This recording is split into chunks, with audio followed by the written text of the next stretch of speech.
Bonjour à tous, bienvenue à la web-série d'AMI, donc le premier épisode de la saison 2 qui débute avec cette année 2025. On a lancé l'entrée des participants à la conférence, donc on va laisser le temps à tout le monde de nous rejoindre. Merci. Donc, comme viennent de vous le dire Marion et Cynthia, cet épisode fait l'objet d'un enregistrement qui a déjà démarré. Le micro et la caméra de tous les participants sont désactivés au regard du nombre très important de personnes qui se sont inscrites à ce webinaire. Cette fois-ci, on aura un épisode qui va se dérouler en 2 temps avec 2 retours d'expérience et la séquence de questions-réponses sera à la fin de chacune des expériences. Donc, pour poser une question, vous pourrez utiliser le module questions-réponses dans votre barre de tâches ou alors la conversation si vous le souhaitez. La séquence de questions-réponses est réservée aux professionnels des établissements de santé et on essaiera donc de répondre au maximum des questions qui seront posées. Diapo suivante, peut-être, Marion? Voilà, donc aujourd'hui, comme je vous le disais, 2 retours d'expérience, 2 temps de questions-réponses à la suite de chacune des présentations. On va en profiter pour se présenter, faire un tour de table. Donc, je vais commencer. Je suis Monique Bonnefous, je suis le pharmacien responsable de l'Omédite Occitanie et je suis accompagnée aujourd'hui d'Élodie Divol qui va se présenter pour le CHU de Toulouse. Pharmacien au CHU de Tours, référence sur le pôle cardiovasculaire et métabolique. Et j'interviens aujourd'hui parce que je vais accompagner le projet d'informatisation des DMI sur notre hôpital. Et on a intégré dans cette informatisation la saisie des indications sur le DMI GHS. Marion. Alors, Marion Louvrier, je suis pharmacien à l'Omédite Nouvelle-Aquitaine, Guadeloupe et Guyane. Et je suis accompagnée aujourd'hui d'Aurélie Fresselina, que je laisse se présenter. Bonjour, Aurélie Fresselina, pharmacien au CHU de Bordeaux et référente sur le pôle cardio-thoracique. Merci à toutes les deux de votre présence et de votre retour d'expérience. Juste, on vous le répétera plusieurs fois, mais n'oubliez pas, s'il vous plaît, de remplir le questionnaire de satisfaction que vous aurez à la fin du diaporama pour nous faire un retour sur ce webinaire et ce que vous avez apprécié ou ce que vous aimeriez voir éventuellement les prochaines fois. Alors, pour débuter, on va lancer un petit quiz qui va nous permettre de savoir quelle est votre expérience sur le sujet. Alors, pour la première expérience, sur la gestion des indications des DM en GHS. Karine, je te laisse lancer le quiz. Merci d'y participer. Il charge. Ça y est, normalement, vous devez avoir Ça s'affiche. Ça une s'affiche. Donc, petite on vous laisse y question sur répondre. votre écran qui apparaît. Donc, vous pouvez répondre à la première question et vous avez en bas la petite flèche pour passer à la seconde question. Donc, première question, avez-vous accès à un référentiel d'indication de pose des DMI? Donc, première réponse, oui, avec une base de données externe, type ExosMed, CIODM, VidalDM. Ou bien oui, avec une base de données propre à l'établissement, ou GHT ou un groupe d'établissements. Ou bien non, pas du tout, pas d'accès à un référentiel d'indication de poste des DMI. Pour les personnes qui viennent d'entrer dans la réunion, dans la partie conversation, vous avez, quand vous cliquez dans la bulle conversation, vous allez voir le petit questionnaire qui est en cours actuellement. N'hésitez pas à cliquer dessus. Alors, je ne sais pas si ça apparaît en anglais chez vous, mais vous pouvez voir View Poll. On a deuxième 29 question. réponses, j'ai l'impression. Pardon? Je pense qu'on a 29 réponses. D'accord. Donc Je j'attends ne un sais peu pas, avant Karine, si tu as le suivi. de lire la deuxième question alors.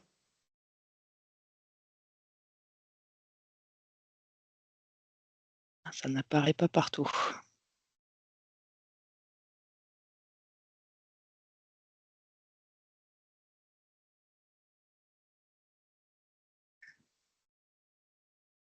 Je pense qu'il faudra qu'on prenne également les réponses directement dans la conversation, Karine. Si tout le monde n'a Oui. pas Paul.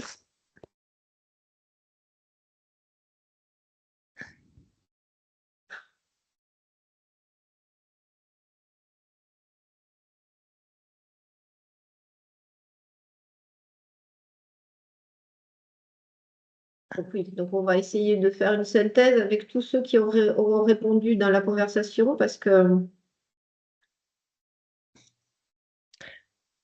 Dans la conversation, vous mettez non parce que vous n'y avez pas accès, c'est ça? non, je pense que c'est non, réponse non à la question 1. La réponse est non. Un seul oui. Et il y a une personne qui nous précise qu'elle n'arrive pas à ouvrir l'application. Normalement, c'est un petit écran, une petite fenêtre qui s'ouvre automatiquement. On va passer à la deuxième question. Avez-vous initié le renseignement des indications à la pose du DMI? Oui, oui partiellement, ou non. Donc là, je vous envoie la deuxième question. Voilà, très bien. Merci Marion. J'allais la répéter. Donc, deuxième question. Marion, vous la recopiez dans le chat pour ceux qui n'arrivent pas à lire la petite application. Donc, c'est avez-vous initié le renseignement des indications à la pose du DMI?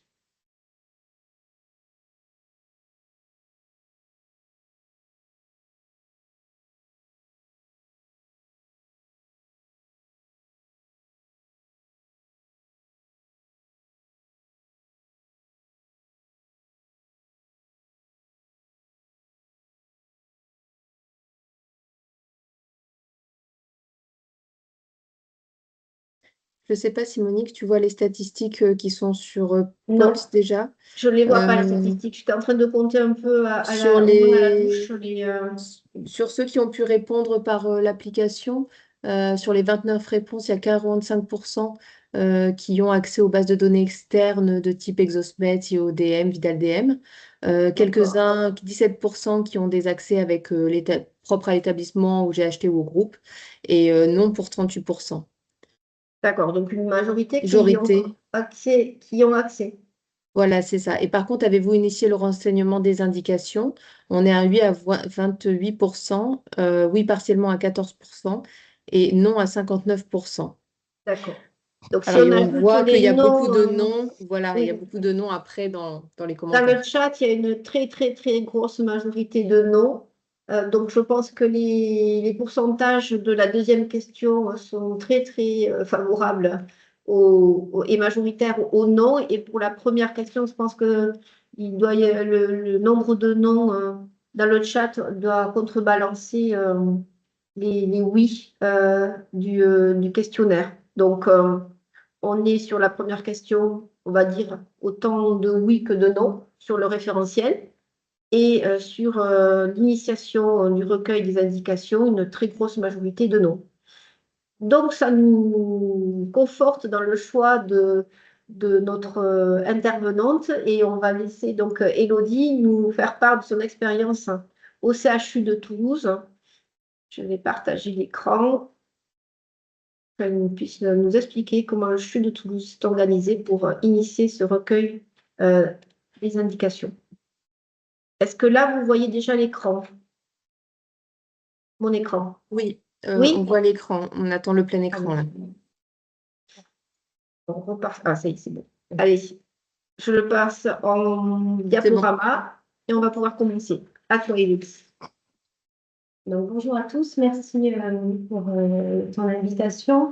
Donc, je vais essayer de vous décrire comment à Toulouse on a mené ce projet conjoint à l'informatisation du circuit du DNI, où on s'est adossé sur ce circuit pour permettre la saisie des indications sur tous les DNO GHS qui sont tracés aujourd'hui dans nos blocs ou salles interventionnelles.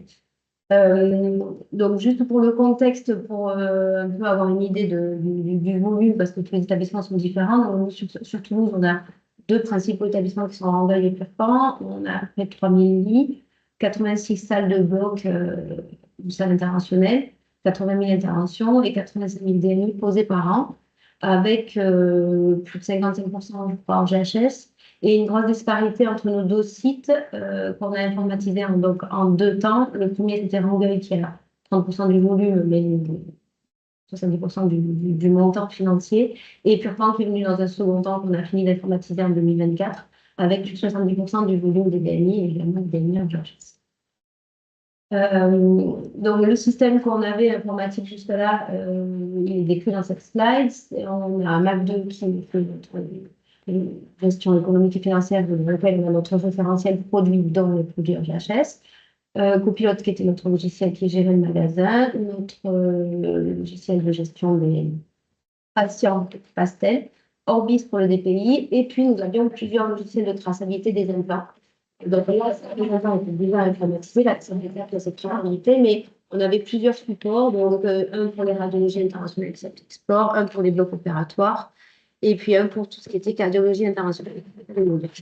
Et donc, rapidement, on a voulu informatiser ce circuit en remplaçant la majorité de nos logiciels par un seul et unique outil. Donc, ce projet, il a commencé en 2019 et cette informatisation, elle avait directement 4 objectifs. Le premier, c'était sécuriser le circuit des DMI.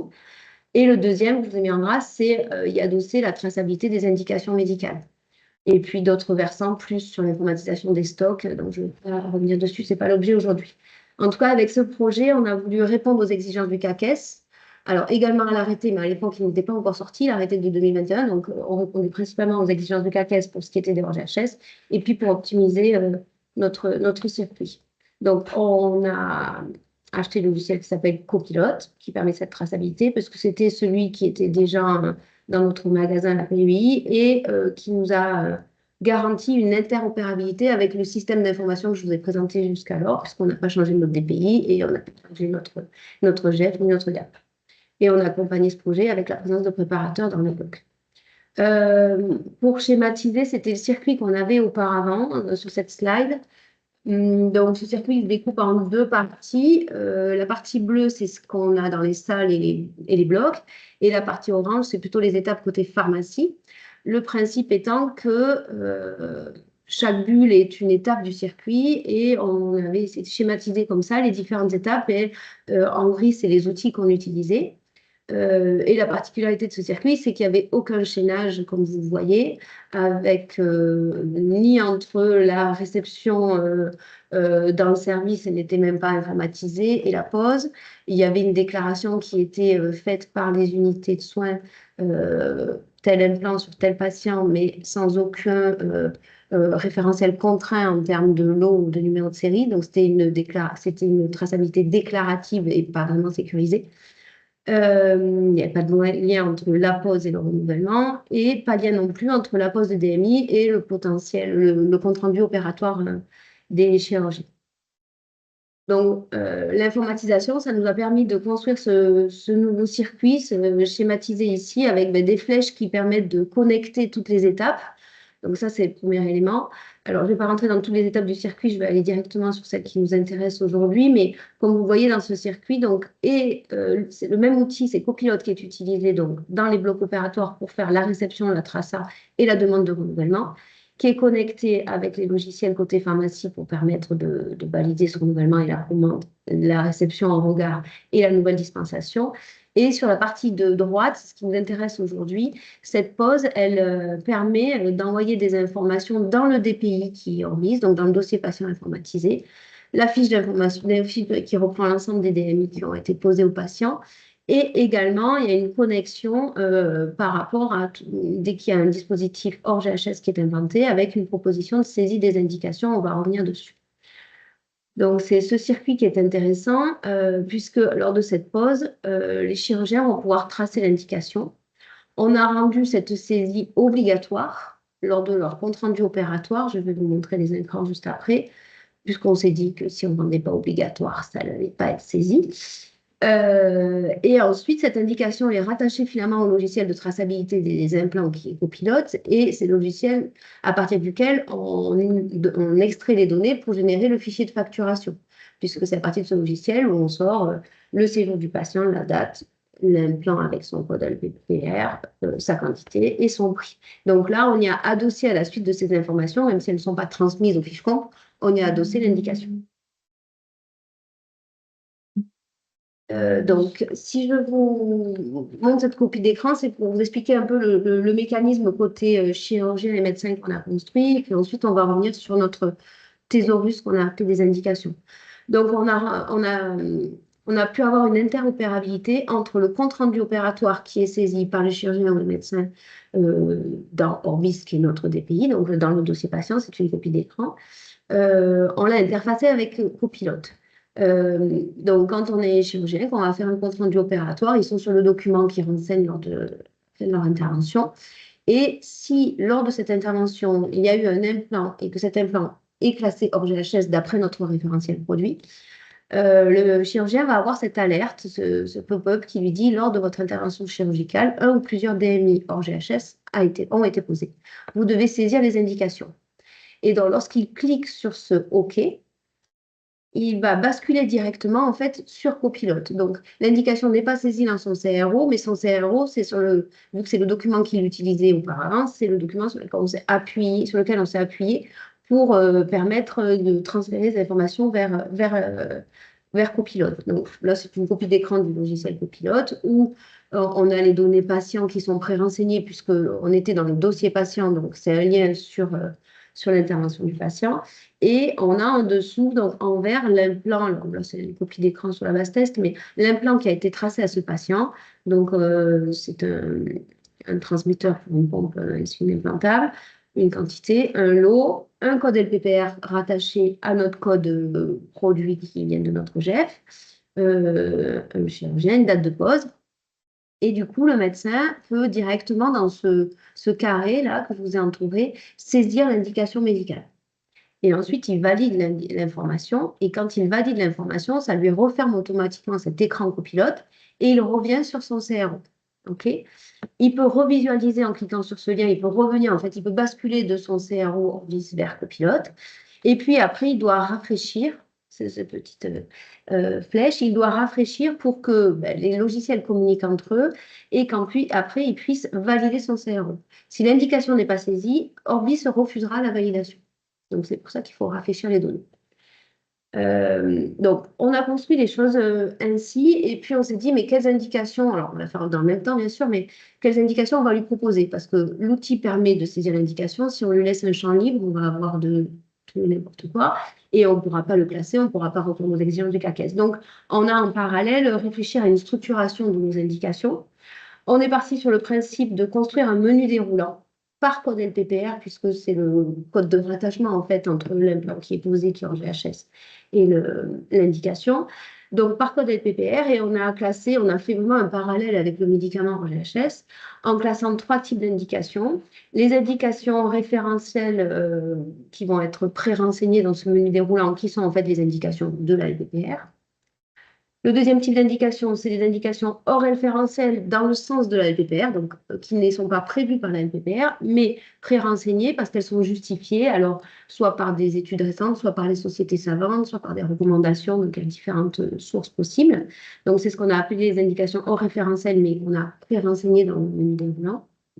Et le troisième cas de figure, c'est laisser un champ libre pour une indication hors référentiel qui n'est pas argumentée au départ, qui n'est pas généralisée à tous les mêmes cas de figure, à toutes les mêmes indications médicales et qui peut être relative à un cas patient.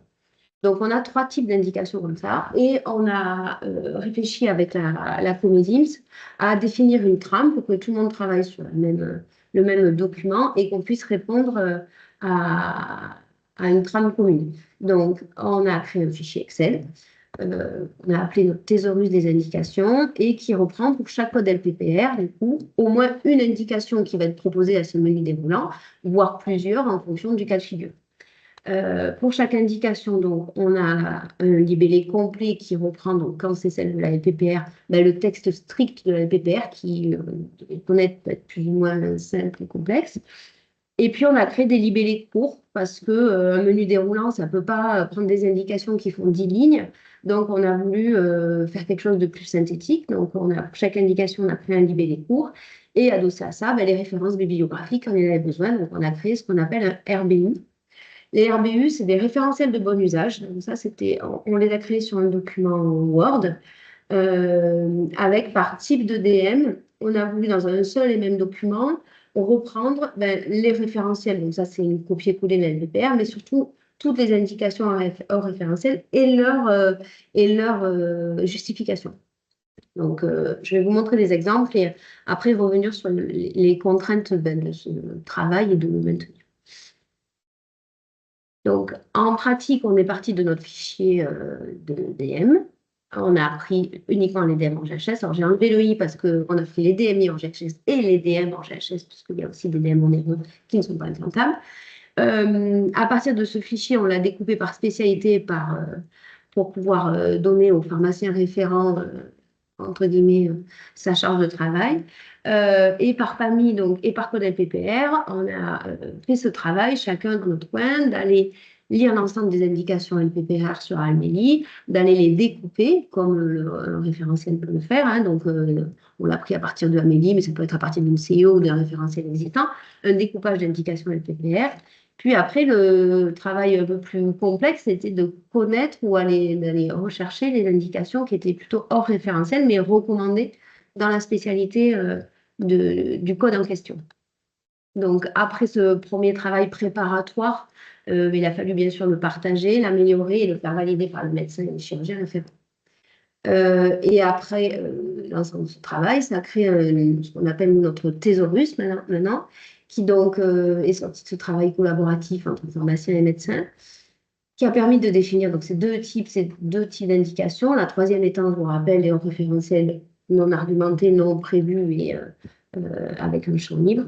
Et donc, au total, aujourd'hui, on a 1032 codes LPPR différents et 3398 indications créées. Pour donner une idée, j'ai mis le détail du chiffrage. Alors, c'est pas pour les éplucher, mais pour donner l'information que c'est très variable d'une spécialité à l'autre, comme on le sait tous. Bien sûr, alors c'est moi qui présente ce sujet aujourd'hui, mais ce n'est pas le fruit que de mon travail, c'est le fruit collaboratif de tous les pharmaciens référents du CHU de Toulouse et de la Comédie qui coordonne tout ça. Parce qu'on peut voir que, je ne sais pas, bon, par exemple, en chirurgie cardiaque, on a plus que 10 codes LPPR de produits remboursés, parce qu'il y a pas mal de choses qui ne sont plus remboursées, pour 24 indications. Donc, travailler un thésaurus dans ces cas-là, ça ne prend pas énormément de temps, et puis faire une réunion avec les médecins, ça a du sens, et rapidement, on comprend de quoi on parle. Quand on travaille sur l'endovasculaire, où il y a 150 codes et plus de 1000 indications, il faut un peu découper la discussion, parce que sinon, c'est compliqué. Et puis sur l'orthopédie, alors proportionnellement, il n'y a pas énormément d'indications, mais il y a énormément de codes LPPR, donc énormément de dossiers Amélie à aller éplucher. Voilà, donc c'est très hétérogène d'une spécialité à l'autre, la charge de travail. Et quand je dis ça, il y a aussi la charge pour maintenir ce travail dans le temps. Donc j'ai après mis des... donc sur le timing pour vous expliquer dans le déploiement, ça c'était un schéma des différentes étapes qu'on a suivies avant d'informatiser le circuit pour une unité donnée. On a pendant 3 mois vu plusieurs étapes de formation, information, analyse organisationnelle du bloc. Et au milieu, je vous ai mis en jaune les étapes indispensables côté hors GHS. Il fallait qu'on soit prêt à chaque fois qu'on a déployé un bloc et avec les DMI qui étaient utilisés dans ces blocs, à pouvoir partager et faire valider aux médecins le thésaurus qu'on allait utiliser et charger le thésaurus pour que le jour du bout, toute pause d'un DMI en GHS, on pouvait avoir un menu déroulant en regard pour les prescripteurs. Donc, j'ai pris 3 exemples de DM pour vous montrer un petit peu comment on a travaillé. Le premier exemple, c'est un cas assez simple où c'est un implant endocanalaire trachéobronchique, pardon, qui n'a pas d'indication très restrictive, en fait, d'après Amélie. Donc, si on lit son indication, c'est l'utilisation dans le traitement des affections trachéobronchiques. Donc, il n'y a pas de restriction à part la limite d'une unité maximum par canal et sur une voie exocrine ou par conduit. Mais on va dire qu'en termes d'indication médicale, il n'y a pas de restriction particulière. Donc, dans ces cas-là, c'est des dispositifs où dans notre thésaurus, donc ça, c'est une copie d'écran, c'est une seule ligne de tableau que je vous ai mis en deux puisque c'est un peu long, mais dans notre thésaurus, voilà comment il est construit. On a le code sur lequel on se rattache. Donc, le code, là, dans ce cas-là, c'est un code générique et ensuite on met le code individuel par fournisseur de cet implant pour plastique endocanalaire. On a fait une arborescence par spécialité pour nous permettre de travailler spécialité par spécialité. Et puis l'indication longue dont je vous ai parlé, l'indication courte. L'indication longue, c'est, comme vous voyez, quelque chose de peu plus complet. Puis l'indication courte, c'est quelque chose qui a été vu donc, avec le prescripteur, puisqu'il n'y a pas de restriction particulière sur Amélie. Et donc, il utilise ces implants dans les cas de sténose ou d'obstruction des fistules des voies aériennes ou trachéobronchiques. Et ensuite, il y a 3 colonnes dans notre thésaurus qui nous dit est-ce qu'on est dans le référentiel, oui ou non? Est-ce qu'on est LPPR ou pas LPPR? Est-ce qu'on a besoin de faire un RBU, un référentiel de bon usage? Alors, quand on est dans la LPPR, non, et quand on n'est pas dans la LPPR, on doit le faire. Et après, quel est le nombre d'indications qu'on met au choix des fournisseurs? Pas des fournisseurs, des médecins. Et donc, dans ce cas-là, c'est le cas le plus simple. Il y a une indication, le remboursement est très large, il n'y a pas de restriction. Donc, on va juste coller cette indication courte et ils n'ont qu'un choix finalement, les médecins. Le deuxième cas de figure, c'est un exemple avec, va s'ouvrir, sur des microspires. Donc, j'ai pris l'exemple des coils où leur thésaurus a été, leur condition de remboursement a été revue il n'y a pas très longtemps. Il y a eu toute l'arborescence de toutes les microspires, de tous les coils qui ont été revus dans la modélisation artérielle. Et si on regarde le JO, on voit les indications de prise en charge sont les suivantes. Et là, par contre, en termes d'indications, c'est un peu plus complexe, on en a un peu plus. Et donc, on a tous les codes LPPR qui se rattachent, qui ont tous en commun ces mêmes indications. Dans ce cas de figure, du coup, de bêtises pour ne pas fermer mon diaporama, voilà. On a créé notre thésaurus, et comme vous voyez, donc, beaucoup plus complexe parce qu'il y a un nombre d'indications dans ce menu déroulant plus complet. Et donc, pour ce code LPPR, les microspires de chez Cook, en endovasculaire, je vous ai mis un zoom sur le tableau des indications. On a les indications longues qui peuvent être des fois assez simples, mais des fois qui peuvent être, comme je vous disais, sur, je ne sais pas comment on dit, une hémorragie d'origine vasculaire. On a un texte, un pavé assez important. Et donc, on a traduit ça dans une indication courte, mais qu'il faut partager, bien sûr, avec les médecins, parce que derrière l'hémorragie d'origine vasculaire, il faut qu'ils sachent qu'il y ait toutes ces consignes et ces restrictions potentiellement. Et donc, finalement, au menu déroulant, les médecins vont voir, je vous ai mis la copie d'écran, sur copilote, s'ils passent de leur CRO vers copilote pour aller voir leur dossier pour remplir leurs indications, sur ce coil, en fait, ils vont avoir un menu déroulant et ça apparaît comme ça. Tout ce qui est référentiel, donc LPPR, on a REF qui apparaît en avant et en début de champ. Et donc, le médecin va aller choisir entre anévrisme, embolisation, hémoptysie, hémorragie. Et donc, vous voyez qu'un champ complet de la LPPR ne rentrerait pas dans ce menu déroulant où là, on a déjà une dizaine d'indications au choix. On laisse toujours la possibilité d'une indication hors référentiel qui est libre. Hein, donc, cette indication, elle y est systématiquement. Le logiciel nous permet aussi, nous donne aussi d'autres informations. Donc, on a un petit i information ici qui est, si on clique dessus, on voit l'indication complète. Donc, ils ont un menu déroulant avec les indications courtes, mais s'ils veulent aller chercher l'indication complète, donc ce fameux libellé long, il est disponible dans l'information. Et ensuite, il y a un petit crayon qui est commentaire qui ouvre une fenêtre où là, c'est un champ totalement libre où le médecin peut aller compléter ces informations. Donc, généralement, dans le référentiel, il ne les complète pas. Mais pour le hors référentiel libre, ce champ est obligatoire à renseigner, puisque du coup, il faut qu'il ait justifié son indication. Et vous voyez juste en dessous, alors c'est un peu petit, il y a aussi un lien vers un argumentaire. Et donc, on peut mettre le lien en dur vers notre RBU ou vers une recommandation bibliographique. Et si on le met en dur derrière un libellé d'indication, à chaque fois que le médecin va cliquer sur cette indication, dans le dossier patient, on vous montrera cet argumentaire. Donc, on répond complètement aux exigences du CAQES avec ce lien. Donc, le troisième exemple, c'est un dispositif qui a plusieurs indications LPPR, mais aussi des indications hors LPPR, mais recommandées d'après les recommandations donc là, c'est un stimulateur de rythmologie. Donc, de la même manière, je vous ai fait une copie d'écran sur Amélie de ce stimulateur VDD. Il est indiqué, donc il a une seule indication sur Amélie, dans le bloc auriculo-ventriculaire symptomatique, ne nécessitant qu'une stimulation ventriculaire permanente et intermittente, et lorsque la fonction sinusale est normale et prédominante, etc. Donc, ça détaille le type de bloc auriculo-ventriculaire, mais il n'y a que cette indication. Et dans le thésaurus qu'on a travaillé avec les rythmologues, on a fait un thésaurus avec 3 indications au choix. Donc, la première partie, c'est la description du dispositif. La deuxième, donc, où vous avez les indications. La première, c'est l'indication du bloc auriculo-ventriculaire selon Amélie, donc avec le texte complet qu'on a résumé en bloc auriculo-ventriculaire symptomatique documenté, qui est donc dans le référentiel. Et puis, on a mis au menu deux autres indications qui sont selon eux des indications d'usage et qu'on a justifiées avec leurs recommandations, qui sont la syncope et le trouble conductif prouvé par exploration électrophysiologique. Donc, en effet, c'est hors référentiel de la LPP, mais argumenté selon le référentiel de rythmologie.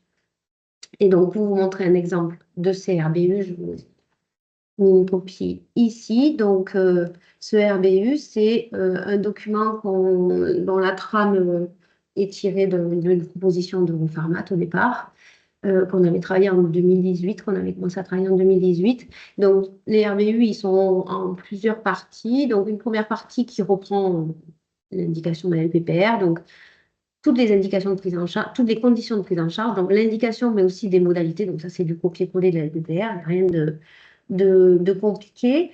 Il y a un item sur les exclusions potentielles, parce qu'il peut y avoir des exclusions dans la LPPR. C'est une indication qui ne doit pas être le choix du patient, ou des exclusions des âges, ou des exclusions de ce type, qui ne sont pas des indications, mais plutôt des exclusions. Et ensuite, il y a une partie où c'est plus les éléments scientifiques complémentaires à la LPPR, où là, on retrouve nos deux indications et on met nos références bibliographiques. Si je descends, excusez-moi, je n'ai pas pris le dernier format, c'est 2018, la dernière reco, mais où on met les références bibliographiques. Donc, on a utilisé la LPPR, la VHS et bien sûr les guidelines de la Société européenne de cardiologie. Donc, ça, c'est les RBU. Alors, on est parti très, très motivé en 2018. Je préfère le dire honnêtement, on n'a plus aucun RBU qui est à jour aujourd'hui parce que c'est très, très lourd à maintenir. Donc, on s'astreint à avoir un référentiel qui est complet, utilisable, que les médecins aient un menu déroulant. Derrière, on a des références bibliographiques, mais par contre, les documents RBU stricts où on recopie la LPP, on recopie nos référentiels, on a du mal à les maintenir et on a un gros travail pour les reprendre. Alors, on risque de faire un travail pour les simplifier parce que finalement, il faut qu'on arrive dans le temps à maintenir ces RBU. Mais le thésaurus, bien sûr, il est maintenu. Donc, je reviens sur notre calendrier de déploiement parce que du coup, comme on l'a fait en deux phases, on a eu un premier retour des équipes médicales avant de déployer notre deuxième hôpital. Donc, on a fait le déploiement de l'informatisation du circuit des implants en 2019 sur Angueil, avec une grosse phase préparatoire, 10 mois de déploiement. Okay. Et puis après, on a eu un bon moment d'arrêt en lien avec 2020-2021, les années Covid, et puis des difficultés de redémarrer le projet avec les RH qu'on demandait. Et donc, ce projet s'est vu finalisé entre 2023 et 2024. On a fini le déploiement en mai de cette année 2024. Donc, dans cette deuxième phase, on est venu faire des spé différentes finalement de la première, parce que les spécialités sur Angueil et sur Papa ne sont pas les mêmes. Et donc, lors du premier déploiement, on a forcément créé nos thésaurus, partagé avec les médecins, on les a formés à copilote pour qu'ils saisissent ces indications. Et donc, on a eu des premiers retours. Et côté pharmaceutique également. Donc, je vous ai mis là une petite synthèse des retours. Alors, c'était très variable selon les spécialités. On a eu d'abord la demande assez logique que cette indication ne soit pas que dans le copilote, mais revienne en texte dans le compte-rendu opératoire, puisque leur compte-rendu opératoire, ils le remplissent. Et ils trouvaient ça logique que le champ de l'indication qui sélectionnait le DMI revienne s'intégrer dans leur CRE. Bon, autant vous dire deux logiciels qui se parlent, on arrive à passer de l'un à l'autre, mais à intégrer, on n'a pas réussi à intégrer les données saisies dans le copilote, à les intégrer dans leur CRE. Donc ça, on n'y est pas arrivé. Mais bon, c'était assez logique et légitime comme demande. Il y en a qui ont demandé à ce qu'on saisisse les indications pour tous les DMI, pas que le RGHS. Donc ça, tout de suite, on a dit non, parce que ça voudrait dire thésaurus, ça voudrait dire indication, ça voudrait dire... Bon, il n'y en a pas beaucoup qui ont demandé ça. Ensuite, on nous a proposé de commercialiser notre thésaurus. Donc ça, c'était... on n'a pas fait, mais c'était plusieurs fois en nous. Et bon, quand même, là, je l'ai mis en chute, mais la principale problématique, c'était quand même globalement une réticence des médecins, parce que même si on a essayé de créer un système, j'ai mis 4 clics, mais globalement, c'est ça. Ils ont l'alerte, ils passent sur copilote, ils prennent l'indication dans un menu, ils valident et ils reviennent à leur CRO. Donc, en 4 clics, ils peuvent aller chez leurs indications. Pour autant, ça reste 4 clics de plus pour eux et donc ça reste une lourdeur administrative de plus si on n'arrive pas à leur faire comprendre l'intérêt dans la donnée qui est saisie en fait. Les retours pharmaceutiques, ben, c'était sur le maintien de la difficulté de maintenir ce thésaurus à jour. Et ben, le risque dans les spécialités qui arrivaient sur la deuxième phase de déploiement, puisque c'était des spécialités dans l'ortho avec un gros volume d'implants, un gros volume de code, et finalement un risque de non-adhésion avec des spécialités qui ne sont pas très sensibilisées à la problématique du hors-GHS, parce que ça c'est pareil, c'est assez variable d'une spécialité à l'autre.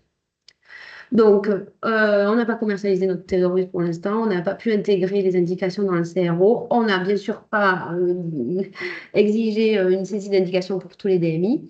Par contre, ce qu'on a fait entre cette première phase et aujourd'hui, c'est que pour tout, on a rendu automatique la saisie de l'indication quand il n'y a qu'une seule indication dans le thésaurus. C'est-à-dire que l'exemple de l'implant endocanalaire en trachéobronchique, quand il n'y a pas de restriction dans leur GHS, on colle l'indication de manière systématique dans le dossier patient et on ne demande pas au médecin de venir la valider puisqu'en fait, il est forcément dans les clous.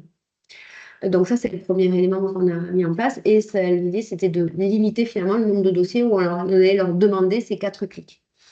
Et après, nous, on a essayé de se sécuriser un petit peu la mise à jour du thésaurus, puisqu'on peut avoir des oublis de notre côté. Et on a rédigé une fiche réflexe pour qu'entre tous les pharmaciens, on puisse suivre la même, bien sûr, la même manière de travailler.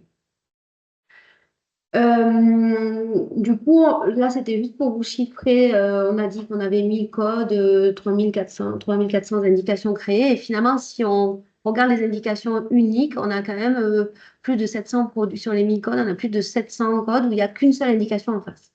Donc, finalement, on va venir. Donc, c'est très variable, pareil, d'une spécialité à une autre. Il y a des spécialités qui n'ont que des codes uniques et il y a des spécialités qui n'en ont quasi pas.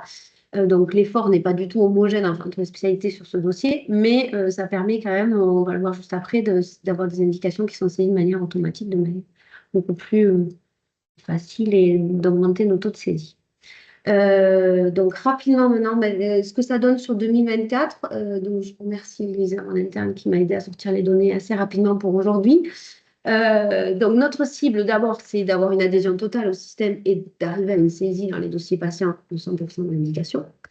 Donc, notre cible, c'est 100%, on n'y est pas encore, mais on est à 88% de dossiers complets, ce qui est quand même assez satisfaisant pour l'instant.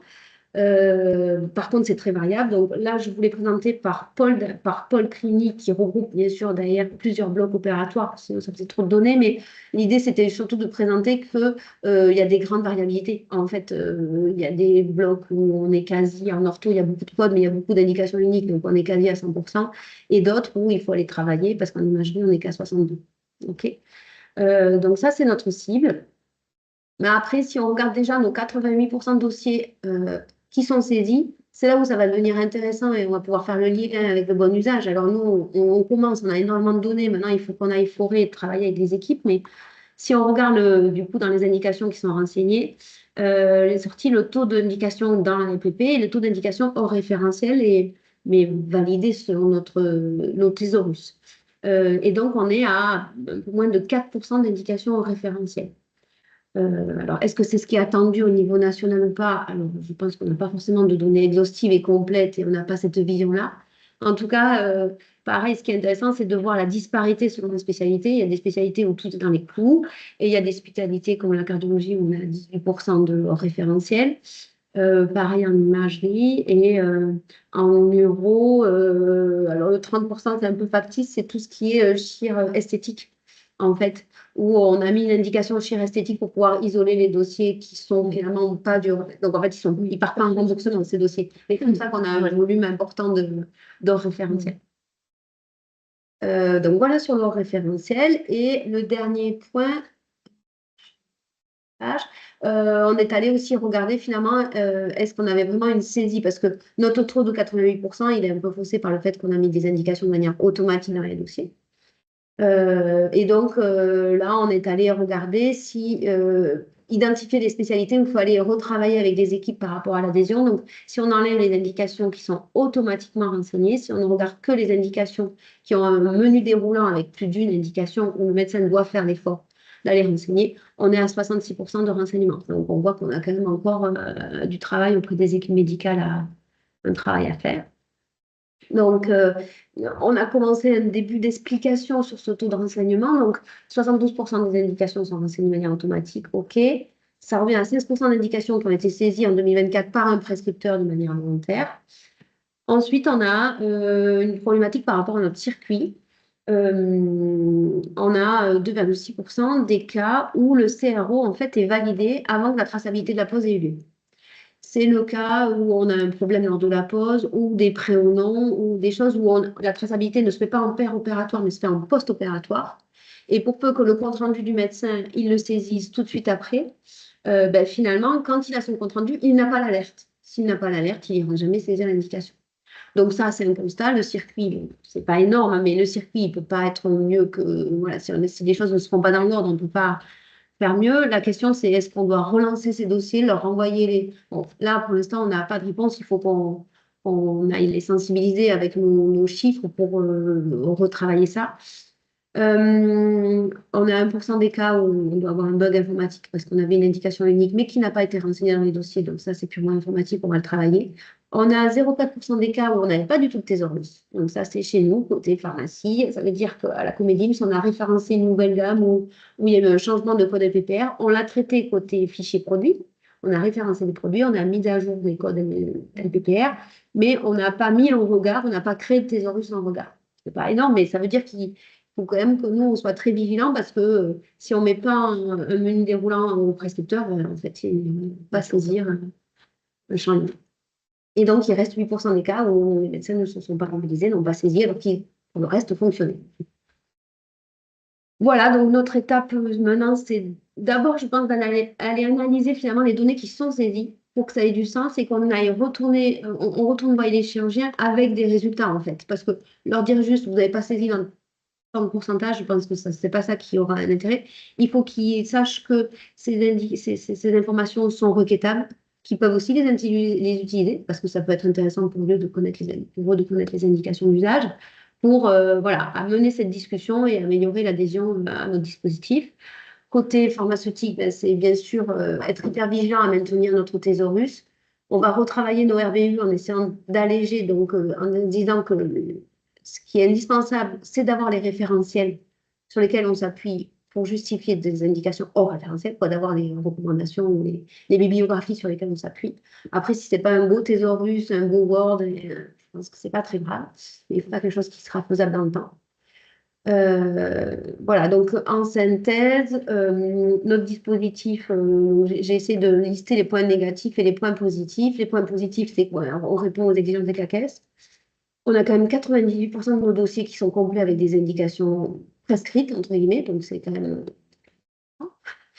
on gagne en connaissance des usages des dispositifs, parce que quand on mène ce travail, que ce soit d'écrire un thésaurus, de le partager avec les médecins, là on va retourner les voir, ben forcément on gagne en connaissance de ce qu'ils font avec ces implants ou CDM. On a une masse de données disponibles et exploitables qui est assez importante. Et du coup, à chaque fois qu'on mène cette discussion, finalement, alors on parle là des indications, mais ça permet de sensibiliser quand même les médecins en leur expliquant les modalités de financement, ce qu'est un OGHS, pourquoi il y a des indications, des restrictions. Bon, le point négatif, c'est cette adhésion qui n'est pas systématique, automatique à 100%, mais c'est même pas si mal. On constate que selon on a des fois du mal dans l'adhésion aussi, c'est que selon les spécialités, finalement, les indications LPPR ne sont pas toujours à jour et peuvent être assez éloignées de la pratique clinique et des recommandations cliniques, donc c'est le cas par exemple en oncologie, ce dont je m'occupe. Le point négatif, c'est la charge de travail sur le maintien du thésaurus, ça c'est sûr. Et puis, quelquefois, des difficultés pour même écrire ce thésaurus parce qu'on a parlé de l'indication médicale, mais vous savez que dans le texte de la LPPR, il y a des conditions de prise en charge. Et il peut y avoir des conditions très détaillées. On a pris le parti de ne pas tout mettre dans ce thésaurus parce que sinon, ça fait des menus déroulants avec 15 000 indications si on va mettre les petites virgules. Mais il faut quand même les présenter, les discuter avec le médecin. Voilà, mais en tout cas, elle ne se retrouve pas de manière stricte dans le dossier. Voilà, quelques références classiques d'usage pour arriver à travailler ce thésaurus. Et fini ma présentation. Merci beaucoup, Elodie, pour cet exposé, cette présentation très, très claire, hein. On va peut-être commencer directement sur les questions. Donc, soit vous les posez dans le volet questions-réponses. Si tu veux, Alors, Monique, on en a des premières. allez, vas-y, parce que moi, je les découvre maintenant. Donc, je te laisse prendre la main. Vas-y, merci, Marion. Alors, comment gérez-vous la mise à jour des codes LPPR 100% avec votre Excel ou est-ce qu'il y a une interface à partir d'un référentiel type CIODM? Alors, non, on a un CIODM, oui, qui est connecté avec notre GEF, avec le fichier produit. Donc, la mise à jour, elle se fait via le fichier produit. Par contre, justement, il ne faut pas que, quand cette mise à jour se fait, il faut qu'on pense à mettre à jour notre thésaurus s'il y a un changement de code LPPR. Donc, le changement dans notre référentiel de DMI, il se fait automatiquement avec le CIO. Par contre, ça ne nous empêche pas d'attraper les JO et de voir, parce qu'il faut qu'on mette à jour notre thésaurus, qui est un fichier Excel qui n'est pas interfacé avec la CIO. Je ne sais pas si c'est clair. C'est clair et ça reva vers une autre question. Savez-vous l'interface de CIODM et copilote? Du coup, c'est pas vraiment ça, c'est que vous l'avez plutôt pour votre branche produit et que Oui, après la base, elle est vraiment que Excel. Si j'ai bien c'est compris, ça. votre référentiel, il est retravaillé entièrement. Oui, on ne prend pas les indications de la CIO, le texte de la CIO. Notre CIO, elle est connectée avec notre GEF qui ne gère pas les indications. Alors, on peut les consulter sur la CIO, mais voilà, il n'y a pas d'interface avec Copilote. Copilote, on y pousse, on y importe notre fichier Excel, en fait. Et donc, dès qu'on a une nouvelle indication, un nouveau thésaurus, il faut réimporter. Il y avait une question aussi concernant l'indication obligatoire. Ne vous donne-t-elle pas des résultats exotiques par les chirurgiens? Je pense que c'est quelqu'un qui se dit peut-être que quand il y a un menu déroulant un peu grand, est-ce que peut-être on va un peu vite sur le fait de remplir? Est-ce qu'il y a des erreurs Alors, ou des alors, choses je pense que je l'ai passé parce que je l'avais mis ça au début. Oui, le travail qui est à mener après aussi, c'est sur la véracité des indications saisies. C'est ça que vous voulez dire. C'est-à-dire, est-ce qu'on Oui. clique, passe toujours sur la première? Oui, ça c'est la cerise sur le gâteau quand on aura tout, oui. Mais j'ai envie de dire, c'est comme tout dans le dossier du patient. C'est pareil sur les médicaments, c'est pareil. À un moment, on responsabilise. Mais oui, en effet, on se dit qu'il y a forcément ce risque. Mais c'est en analysant un petit peu spé par spé. Maintenant, on a toutes ces données. L'idée, c'est que chaque pharmacien, en fonction de sa spé, s'en saisisse pour aller mener ce travail. Et c'est vrai que si on a 100% des cas où on a toujours l'indication 1 qui est reprise, en tout cas, s'interroger, quoi. Ouais, tout à fait. Je finis sur cette série parce qu'il y a la question qui est un peu dans le même sens, c'est est-ce que c'est le médecin ou chirurgien qui renseigne l'indication en pratique ou ce sont plutôt les IBOD? Non, non, là, c'est lié à son CRO. Donc, c'est le Donc c'est le médecin ou CRO. le chirurgien qui est dans son CRO. Le seul cas qu'on a sur c'est les médecins et les chirurgiens qui ne saisissent pas leur CRO, qui le dictent. On a construit un truc, voilà, mais en fait, il y en a, ils ne touchent pas à Orbis concrètement. Ils dictent, c'est la secrétaire qui va saisir le cerveau. Donc, il est possible que ce soit mais bon, c'est à lui de donner l'information à la secrétaire sur quoi elle doit cliquer, quoi. Voilà. Mais c'est pas du tout les IBOD, parce que du coup, ce n'est pas dans le temps opératoire. Alors, pour poursuivre, qui a fait tout ce travail et le temps nécessaire pour tout faire? Je pense qu'il y a beaucoup de gens qui se posent la question. C'est un énorme travail que vous avez mené là. Oui. Alors, on l'a fait un peu en 2 temps, puisque du coup, comme on a déployé nos 2 hôpitaux avec pas mal d'espace entre les deux, on a fait, on va dire, en 2018, on a fait un premier travail sur tous les référentiels sur les spécialités DIGE, cardio, uro, pneumo, quoi, on va dire. Et le deuxième travail du thésaurus, il s'est fait en 2022-2023 sur l'ortho, la neurochir, voilà. Donc, on a eu dans notre malheur de détailler dans le temps notre projet, finalement, ça nous a donné un peu de souffle sur le thésaurus. Mais oui, oui, c'est un énorme travail. Et on se rend compte que c'est surtout aussi maintenant un énorme travail à maintenir. Parce que on est rentré, quand on est dans le mode projet, ben, finalement, on s'octroie du temps sur le mode projet, entre guillemets. Même, maintenant qu'on est parti du mode projet et on est en routine, il faut que dans notre routine, on intègre, on a un changement de code, il faut créer un thésaurus et il faut prendre le temps pour aller voir les médecins avec toutes ces données-là que j'ai sorties. On a plein de données, mais maintenant, il faut aussi faire ce travail, quoi. Donc, Et juste j'ai préciser, pas chiffré, j'en ai aucune idée. dans la question, il y avait qui l'a fait? Alors, pharmacien, accompagné, quand je dis pharmacien, de ses internes Et avec la Comédims, les pharmaciens de la Comédims qui ont coordonné les pharmaciens. On travaille en équipe de pôle sur Toulouse, on est référent par pôle clinique en fait. Et donc, c'est les pharmaciens des pôles cliniques qui ont fait ce travail. Et après, ils ont fait valider Avec les médecins. Voilà. Alors, plus ou moins tôt, la validation selon les spécialités. Il y a des spécialités où il faut rapidement aller trouver les médecins parce qu'il y a beaucoup de référentiels. Il y en a, finalement, c'est plutôt à la fin. Voilà. Et puis, ça ce lien avec l'équipe médicale et comment on a l'habitude de travailler. Ça a été des fois des cours de comité pour autre chose. On a parlé des indications. Vous voyez? Un comité sur le dispositif, sur des référencements et non pas des indications. Ensuite, il y a des questions, c'est est-ce que 2 indications LPP différentes de votre référentiel peuvent finalement aboutir au même libellé court? Alors oui, et même déjà pour tout ce qui est code générique, où on a plusieurs codes par fournisseur, forcément ils ont tous les mêmes indications puisque c'est rattaché au code générique. Et après, oui, il peut tout à fait avoir plusieurs codes sur les stimulateurs cardiaques, sur des conduits, ils ont plusieurs codes parce qu'ils ont des codes en nom de marque, mais finalement ils ont les mêmes indications derrière. Donc oui, on peut avoir des libellés. Pas court, mais c'était pas ça la question. Non, C'est plus 12 ok. indications LPP. Oui, est-ce que c'est 2 indications d'LPP différentes? Donc, Oui, deux pardon. indications différentes, est-ce qu'elles peuvent avoir le même libellé court? Alors, peut-être, mais pas dans le même menu déroulant. C'est-à-dire, dans la proposition du menu déroulant, on ne peut pas avoir une confusion, on ne peut pas avoir 2 fois la même indication. Mais par contre, elle peut avoir des conditions derrière qui sont rattachées à son implant. C'est ça que, oui. Je n'ai pas fait le contrôle, mais peut-être, oui. Oui, peut-être. Pour un même. Mais pas pour un même code. Non, Voilà, pas pour un même code. Ah non, pas pour un même code. Mais entre 2 codes différents, oui, c'est possible. Donc la saisie de l'indication, elle est faite une fois par patient ou pour chaque implant? Alors oui, je n'ai pas détaillé ça. Elle est faite. Donc quand ils arrivent sur copilote, pour l'intervention, ils ont tous leurs implants qui leur sortent. Ils ne sortent là que les implants hors GHS, bien sûr. Les autres sont effacés. Hein. Et sur ces implants hors GHS, ils se rangent par code LPPR. Donc si on en a plusieurs du même code LPPR, ils peuvent saisir par implant ou ils peuvent saisir à l'étage du code LPPR. Parce que je donne l'exemple, il y a 10 coils par exemple, qui ont tous le même code. Il ne va pas saisir 10 fois l'indication, il a saisi au niveau du code LPPR. Par contre, on n'a pas mis, parce qu'on s'est posé la question aussi, est-ce qu'on met l'indication à l'étage de l'intervention? Mais ça, on ne peut pas, parce qu'en fait, dans une même intervention, on peut avoir des implants qui ont un référentiel totalement différent. Donc, on n'a pas pu le faire à l'étage de l'intervention. Donc, c'est à l'étage du code LPPR. Histoire de regrouper un peu pour leur faire moins de saisie. Est-ce que vous transmettez le suivi des indications à votre ARS? Non, pas encore. Mais par contre, ça nous permet, sur le CACES, quand on a eu le réponse, je ne sais plus en quelle année maintenant, parce que ça a tellement changé, mais on a tiré nos taux de référentiel de ça, oui.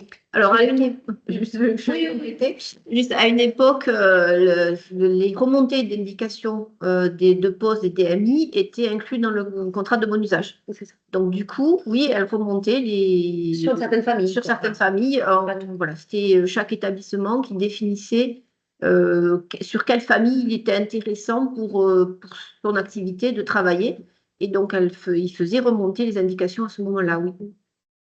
Donc là, on serait en capacité, mais on ne le fait pas aujourd'hui, mais on serait en capacité sur les dossiers renseignés.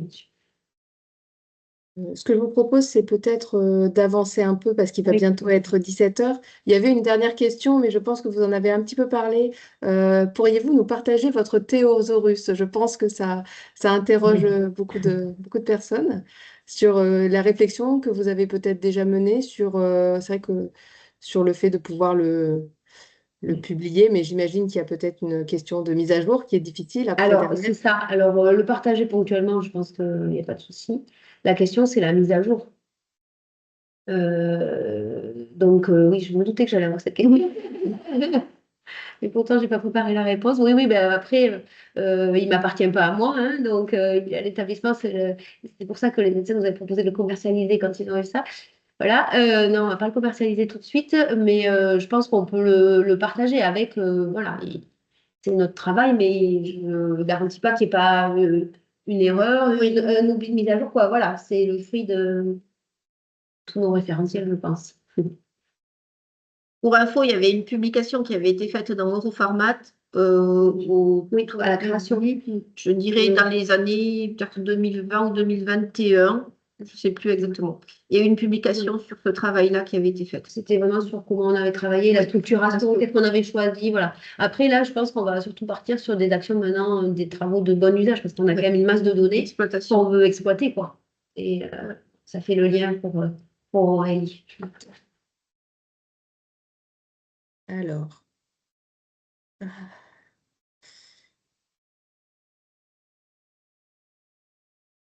Alors, J'ai perdu mon affichage, mais peut-être qu'on va... Merci beaucoup.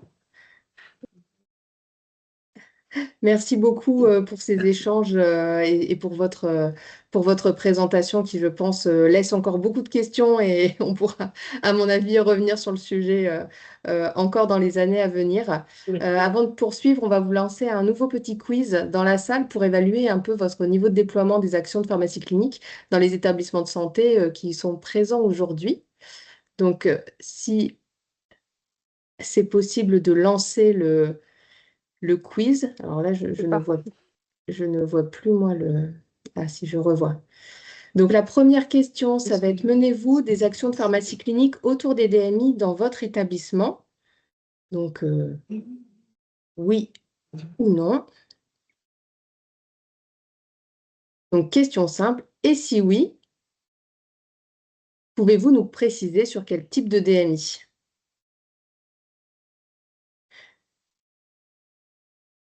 Donc, je pense que la dernière fois, à la fermeture, quand vous fermez le questionnaire, on peut accéder aux résultats complets.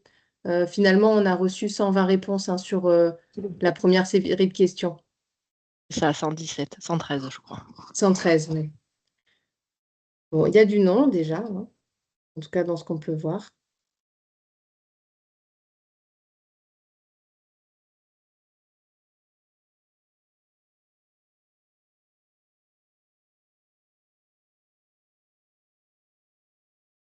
On va laisser quelques minutes.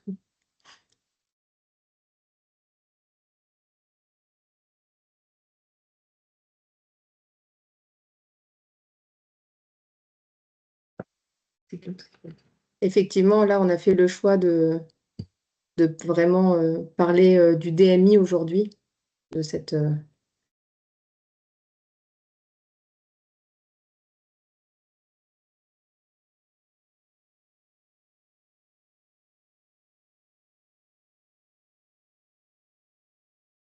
Est-ce que je peux regarder, tu penses, on a 77 réponses, c'est ça pour l'instant? Je peux peut-être Oui, regarder avec ce que ça 88% donne. de non. 88% de non et 12% de oui. Et dans le nuage de mots, on a pickline, pickline, midline, les valves hydrocéphalie, VNS thérapie,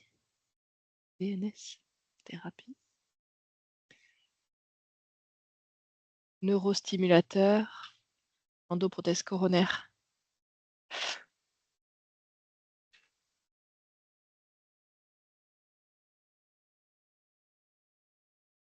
Et dans les commentaires, on a des entretiens pharmaceutiques post-angioplastie également. Donc, voilà, les actions... Cynthia, hop. Le nuage du mot, voilà. Je ne sais pas si tout le monde peut le visualiser. Oui, Il a c'est pour été ça que c'est mis en image, merci. oui.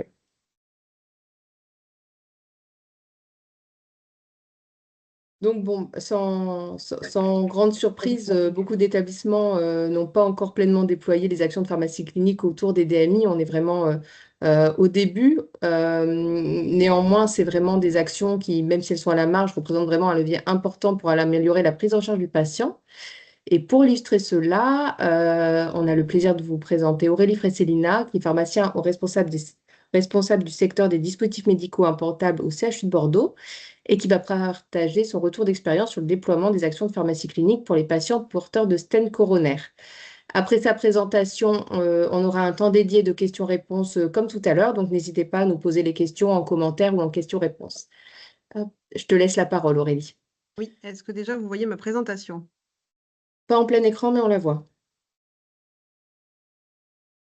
Et je pense que tu es accompagnée, Aurélie? Oui, alors je vous présente le professeur Coste, qu'on m'avait demandé s'il pouvait se rendre disponible pour accompagner cette présentation, car c'est grâce à lui et aux patients de son service qu'on a pu donc mettre en place et déployer ces actions. Et donc on va aujourd'hui vous en faire le retour d'expérience. Donc rapidement, une brève introduction sur les maladies cardio. Je Oui. t'interromps juste parce que tu es en mode présentateur. Ah, et donc, Et peut-être basculer les paramètres d'affichage, peut-être. Voilà, comme ça. ça arrive, oui, je pense. Non. Comment on avait fait tout à l'heure? Là, on voit le mode présentateur. Dupliquer. Dupliquer. À dupliquer. Il faut le faire en dupliqué. Alors, partager. Mais pourtant, c'est un peu ce qu'on a fait tout à l'heure. Et là, toujours pas. Attends, ça s'affiche.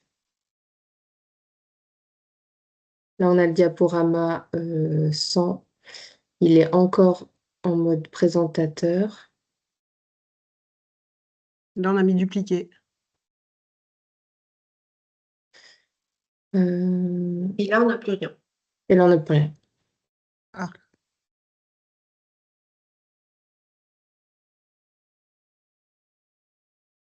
Là, c'est problématique. En changeant de partage, par contre, quand vous repartagez.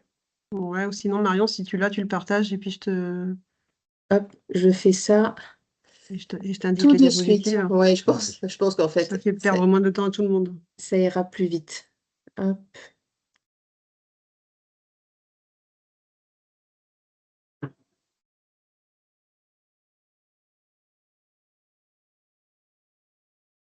Est-ce que c'est bon pour vous? C'est bon. Impeccable. Donc, une brève introduction sur les maladies cardiovasculaires qui sont responsables aujourd'hui de plus de 30% de décès et qui constituent la première cause de mortalité. Et donc, en France, cette première cause de mortalité chez la femme est la deuxième chez l'homme, avec un quota de 80 000 infarctus du myocarde recensés chaque année et qui représente donc un enjeu de santé majeur. Donc les progrès thérapeutiques et tous les efforts qui ont été faits sur la prévention primaire et secondaire font qu'on a quand même une diminution de la mortalité avec des patients qui deviennent de plus en plus chroniques, donc avec moins de récidives et moins de complications et une bonne gestion donc de leurs facteurs de risque et de leur traitement. Ceci étant dit, face à cette pathologie chronique, on s'est aperçu que l'implication du patient au sein et au cœur de sa pathologie était primordiale et qu'un accompagnement sur le long terme était aussi indispensable. Diapositive suivante. Donc, le succès de cette prévention, en fait, il permet la compréhension de la maladie, il permet aussi donc de limiter les effets indésirables et donc d'accompagner le patient dans des mesures préventives qui permettent de diminuer le risque cardiovasculaire. Et cet accompagnement, en fait, il s'est principalement, on va dire, interrogé sur l'éducation thérapeutique et sa place essentielle dans le parcours de soins du patient. Donc, à titre personnel, au sein de mon service, j'ai eu la chance d'avoir un docteur junior, Anaïs Edgougan, qui a fait sa thèse et ce travail donc, que je présente aujourd'hui. Qui ont permis de développer petit à petit et d'intégrer le pharmacien clinicien dans un service de soins et donc de permettre de faire des entretiens pharmaceutiques sur le dispositif médical. Et puis en faisant beaucoup de bibliographie et de points, et comme on l'a vu sur la question que vous avez posée à tout le monde, en fait, il y a peu de travaux qui sont faits sur le dispositif médical qui sont plus avancés sur le médicament. Pourtant, le dispositif médical a son importance vraiment, notamment dans la prise en charge, particulièrement de cette pathologie, et on le verra à la fin du diaporama sur d'autres pathologies aussi. Et le dispositif médical est bien sûr associé à un traitement médicamenteux. Donc, il y a vraiment un gros travail d'éducation thérapeutique à faire sur un versant et sur l'autre versant. Donc, les objectifs de cette étude, ça a été d'améliorer les connaissances du patient dans la mise en place d'entretiens pharmaceutiques pour avoir une meilleure compréhension de la pathologie et de la prise en charge, et bien sûr d'en évaluer l'intérêt pour le patient de ces entretiens et de recenser leurs attentes. Le deuxième objectif, ça a été d'augmenter le temps de présence pharmaceutique en service de soins. Donc, comme je l'ai dit, hein, aujourd'hui, les services de soins très sous-dotés en pharmaciens et donc d'impliquer le pharmacien clinicien dans les staffs médicaux et aussi dans l'accompagnement donc, de la prise en charge des patients. Donc la mise en place, elle s'est faite bien évidemment grâce à l'aide des médecins hein, et donc des cardiologues. Donc c'est pour ça que le professeur Coste est là aujourd'hui. Il nous a permis donc d'intégrer l'ensemble de ces patients dans l'étude. On a commencé par un questionnaire sous forme d'audit qu'on a fait aux cardiologues pour comprendre en fait quelles étaient leur organisation et leur entretien qui était réalisé au sein du service, les intérêts potentiels qu'ils attendraient eux pour les patients, parce que souvent les médecins, les patients arrivent dans des cadres d'urgence. Les médecins n'ont pas forcément le temps, ils assurent la prise en charge très vite des premiers soins. Et puis parfois, ils n'ont pas forcément le temps d'expliquer ce qui s'est passé. Donc, on a beaucoup échangé sur les intérêts du patient, les intérêts du médecin qu'on pouvait apporter en complémentarité, parce que bien sûr, il faut que chacun reste à sa place et qu'il y ait vraiment la partie médicale très clinique, et puis la partie après pharmaceutique. Et puis, on a défini ensemble du contenu des entretiens. Donc pour cela, on a également fait un état des lieux des pratiques qui étaient faites dans le service sur l'information donnée aux patients, parce que l'objectif, c'était qu'il n'y ait pas de redondance. Il y a l'information du médecin, il y a l'information de l'infirmière, et puis il y a l'information donc, du pharmacien. Donc il a fallu que chacun trouve sa place et qu'il n'y ait pas de redondance dans les informations et qu'on soit plus ou moins tous complémentaires.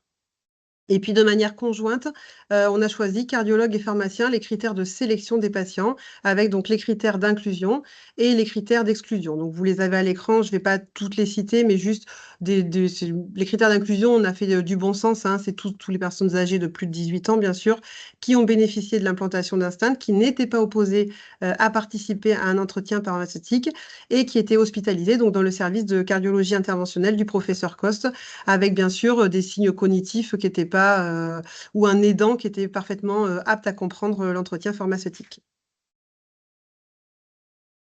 On a défini les entretiens, donc quand, où et comment. Donc quand on a choisi de le faire en post-intervention, comme je le précisais précédemment, quand les patients arrivent dans l'urgence, c'est pas toujours évident de prendre le temps avec eux, ou ils ont parfois un état psychologique ou de stress qui fait qu'on ne peut pas se poser et échanger. Donc on a fait le choix de le faire en post-intervention. Le lieu, ça se fait dans la chambre du patient et avec un questionnaire, bien sûr, d'une part de satisfaction et d'autre part une remise de plaquettes d'information. Donc, une fois que tout ça a été mis en place avec le médecin, on a élaboré plusieurs outils qu'on a mis à disposition. Donc, le premier outil, c'est la fiche de préparation des entretiens. Donc, elle est faite par le pharmacien. Donc, on ne la voit pas très bien à l'écran, mais après, je pourrais diffuser, bien évidemment, s'il y a des gens qui sont intéressés, les outils que nous utilisons. Ça recense l'état du patient, les prises de médicaments qu'il prend avant ou après, et bien sûr, l'indication dans laquelle il est rentré pour hospitalisation. Le deuxième outil qu'on a mis à disposition, c'est des supports, donc des supports illustrés. C'est vrai que les schémas sont assez parlants pour les patients. Parfois, on a des patients qui sont un peu âgés. Donc, le schéma, c'était vraiment, on a insisté sur les points essentiels hein, de la plaque d'athérome, du caillot qui pouvait potentiellement boucher l'artère et de la pose du stent, de quelle manière elle se faisait, comment il agissait. Voilà, donc une présentation selon une déclinaison assez précise sur l'angioplastie coronaire et de manière très illustrée. Et puis en troisième support, on a mis en place des plaquettes d'informations qui sont disponibles maintenant sur Internet, qu'on distribue donc à chaque patient qui vient d'avoir un SCA+ ou un SCA-. Et sur cette plaquette, donc, on a l'ensemble de la pathologie, l'ensemble de l'entretien, la composition du stent coronaire, la molécule qui est associée, et bien sûr quelques conseils sur le retour à domicile, de bonne observance du traitement, des conditions sportives et des règles hygiéno-diététiques, et bien sûr d'un appel en cas de secours si jamais il y a des problèmes ou des difficultés. Donc, en quatrième outil, on a utilisé un questionnaire de satisfaction donc, qui a été réalisé à chaque fois en fin d'entretien. En fait, c'était un peu pour définir, évaluer la satisfaction des patients et surtout recenser les différentes remarques qu'ils avaient à faire, donc de manière à améliorer de plus en plus les entretiens. C'est vrai qu'il faut être très synthétique et aller à l'essentiel, hein. Parfois, ça s'éparpillait. Les patients, psychologiquement, ils viennent de subir une intervention. Ils ne sont pas toujours très à l'écoute. Donc, on essayait quand même de bien recenser et d'essayer d'aller à l'essentiel pour avoir voilà, des questionnaires de satisfaction qui étaient le plus simple possible. Donc, c'était 6 items. Ils étaient évalués selon 4 niveaux avec une notation très simple de 0 à 10. Le déroulement de l'entretien, donc tout simplement le pharmacien en amont, donc préparer l'entretien, donc via aussi notre logiciel de dossier patient qui s'appelle DXCare, donc qui remplissait la fiche de préparation. Donc on a des macro-cibles en fait dans DXCare qui définissent le motif d'hospitalisation du patient, la déclinaison un peu du traitement qu'il avait à la maison, le motif d'hospitalisation. Donc ça nous évitait parfois de ne pas embêter le médecin. Et puis, donc on remplissait cette fiche de préparation et on allait faire l'entretien donc du patient en post-intervention, donc en lui présentant les différents supports illustrés qu'on a vus tout à l'heure. Les entretiens sont assez interactifs, hein, soit avec l'aidant, soit avec le patient. Donc, il y a un échange, on prend en compte les différentes questions qu'ils ont en tout cas sur le DMI en lui-même, hein. Souvent, ils ont quand même l'interrogation de se dire, on m'a mis un corps étranger dans l'organisme, est-ce qu'il va rester, est-ce qu'il va partir, pourquoi il est là, qu'est-ce qu'il va jouer comme rôle, etc. Donc, on a beaucoup échangé autour du STINT. On leur remet bien sûr la plaquette d'information et on leur fait le questionnaire de satisfaction. Enfin, on assure une traçabilité dans le dossier patient DXCare, donc de notre intervention pharmaceutique qui permet donc lors des questionnements CAQES de recenser le nombre d'interventions pharmaceutiques qu'on a fait et qui permet tout simplement de tracer l'entretien. Donc, en ce qui concerne la mise en place de ces entretiens, on a évalué aussi un entretien de suivi téléphonique en fait à 1 mois pour voir la pertinence en fait et la performance en fait de la connaissance en fait des patients sur l'entretien qui avait été fait pour déterminer aussi leur niveau de connaissance. Et en fait, on a effectué un comparatif.